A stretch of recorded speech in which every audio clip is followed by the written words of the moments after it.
Hi యూట్యూబ్లో పెద్ద పత్తికించా YouTube కదా సీనియర్ మోస్ట్ యూట్యూబర్ క్రాంత్ అన్న. సో 2000 సార్ వచ్చేసారు. సార్ నమస్కారం సార్. నమస్కారం. ఈ క్రాంత్ వ్లాగర్ని నేను అన్న అంటాను. యూట్యూబ్లో నాకు బెస్ట్ ఫ్రెండ్. అతను ఎవరనుకుంటున్నారా? ఎవరు? My friend, living legend. నీ మీద వీడియో చేయాల్సిన రోజు రాకూడదు అది అను. ఆ రోజు ఇప్పుడు వీడియో చేస్తున్నాను కానీ మనస్ఫూర్తిగా చేయట్లేదు. ఇది చేయకూడదని అనుకున్నాను, ఈ రోజు రాకూడదని అనుకున్నాను, వచ్చేసిందే. అంతేనా గురువు గారు? అవును, నీ అంతే. మనసు మార్చుకోరా? పట్టుదలొస్తే డ్రాయరే మార్చుకోను. ఏదో మనసంతా.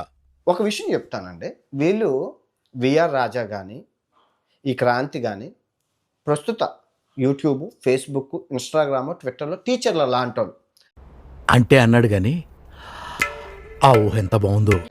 కానీ వీళ్ళు ఏం చేస్తున్నారంటే స్కూల్ పిల్లలు స్కూల్కి వచ్చిన వెంటనే పాఠాలు చెప్పి, పాఠాలు అయిపోయినంటే వాళ్ళందరినీ తీసుకెళ్ళి ఒక రూమ్లో డబ్బులు పెట్టించి ప్యాకెట్ ఆడిస్తున్నారు. ఎంత మహాపాపం అండి.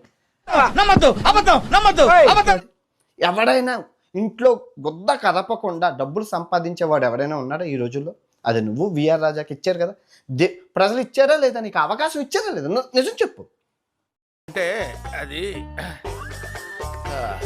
రే రామ్ జనరల్. ఇక్కడ తమ్ముడే ప్యాకెట్. ఈవెన్ మా తమ్ముడు సొంత తమ్ముడు ఉన్నా, మా సొంత చెల్లి ఉన్నా, మా అమ్మ ఉన్నా, ఫస్ట్ వాళ్ళని ఎక్స్పోజ్ చేసి మిగతా అయితే వాళ్ళకి వెళ్తాను. కానీ ఏంటి బాబా అన్న ఇంకోసారి నేను మీ అందరికీ మాట ఇచ్చాను, చెల్లి అయినా, పిల్లమైనా, తల్లి అయినా, తమ్ముడైనా, ఎవరైనా బెట్టింగ్ యాప్ చెప్తే చేస్తే ఆయన మీ ముందుకు తీసుకొచ్చి చెప్పడం నా ధర్మం. ఇక్కడ బంధుపుడితే లేదు. తమ్ముడే ప్యాకెట్. నిజం చెప్పారంటే నీ స్వార్థం కూడా అయిపోతుంది. ఏ నిజం? నువ్వు కాదన్న నిజం, నిన్ను కాంట్రాక్ట్ మీద తీసుకొచ్చారన్న నిజం. ఈ విషయం బాబాకు చెప్తే ఏం జరుగుతుందో నాకంటే నీకే బాగా తెలుసు. జరిగింది, ఏం జరుగుతోంది, ఏం జరగబోతోంది నాకిప్పుడే తెలియాలి.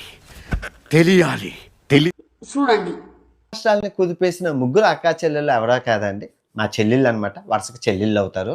వీళ్ళు కూడా పత్తి గింజల్లో భాగమే. అవునండి, వీళ్ళు కూడా బెట్టింగ్ యాప్ చేశారు. ఇప్పుడేం చేస్తాడు మీ hero? Will he give up? క్షమించండి, వాళ్ళ తరపున నేను క్షమాపణ కోరుకుంటున్నాను. నన్ను ఎలా పెద్ద మనసుతో అయితే క్షమిస్తున్నారో బెట్టింగ్ వాళ్ళని కూడా క్షమించండి. వాళ్ళు కూడా బెట్టింగ్ యాప్లు చేశారు. Flash back. అంటే పాప ఏం చేస్తుందంటే ముందు ఇలా చూపిస్తుంది. మీరు చూసుకోవచ్చు అన్ని వీడియోలో. ఇలా చూపించాక ఇంకా లింక్ నొక్కమని చెప్తుంది ఏది కిందన.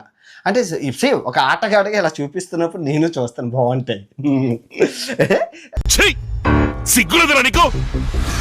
మీరు బాలయ్య బాబు గారు ఏంటంటారు, మా రక్తం క్రమశిక్షణ అంటారా?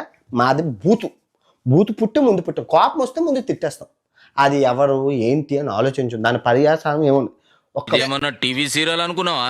ఇక్కడే సలగడనా గట్ల చేస్తే కాళ్ళు నరికి నెత్తి నేలకేసి కొట్టి చంపేస్తా.